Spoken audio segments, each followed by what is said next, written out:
Kanada Müslümanlar Kengişi Trudeau hökumətiga çağırıq qılıb Xitay Uyğurlarını işləşə məcburlaş arqılıq işləb çıxarğan mahsulotlarni import qilishni cheklashni talab qildi.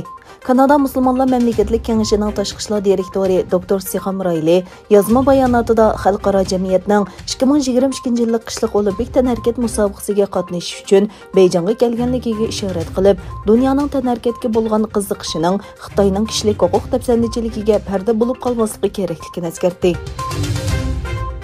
İgilənişçə, Birləşmiş Dövlətlər Təşkilatının baş katibi Antonio Guterres Xitay prezidenti Xi Jinpingdən Birləşmiş Dövlətlər Təşkilatının Şərqi Türkistanı ziyorat qilishiga yo'l qo'yishni talab qilgan.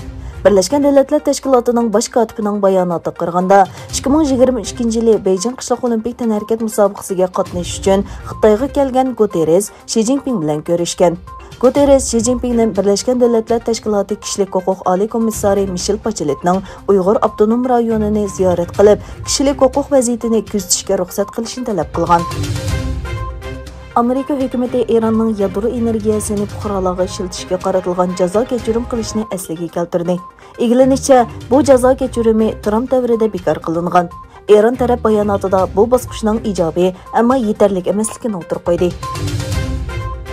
Qozog'iston prezidenti mahkamasining bayonoti qaraganda, 2022 yillik qishliq olimpik tanharkat musobaqasining ochilish murosimiga qatnashish uchun Beyjingga borgan prezident Qosim-Jomart To'qayev Xitoy prezidenti Xi Jinping bilan ko'rishgan.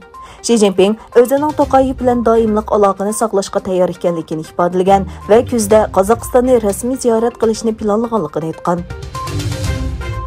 Amerika Davlat Majlisi a'zolari Tom Swazi va Christopher Smith Norvegiya Nobel mukofoti komitetiga birlikda maktub yo'llagan. Maktubda ular Uyg'ur kishilik huquq qurilishi va Uyg'ur harakati tashkilotini 2022 yillik Nobel tinchlik mukofotining kollektiv nomzodiga ko'rsatgan hamda bu ikki tashkilot yillardan buyon Uyg'ur rayonidagi dafsandichilik va zulmni fosh qilishda ulgulik rol o'ynagan deb ko'rsatgan. Angliya Bosh ministri Boris Johnson va Fransiya prezidenti Emmanuel Macron telefonda Ukraina vaziyatini muzokara qildi. Ular Rossiyaning tajovuzchiligi oldida Shimoliy Atlantik ahdi tashkilotining ittifoqlashishi lozimligini ta'kidladi. Turkmaniston prezidenti Qurbonguli Berdimuhamedov va Xitoy prezidenti Xi Jinping ikki davlat o'rtasida 4-tabiiy gaz turba yo'li yasash turini tasdiqladi.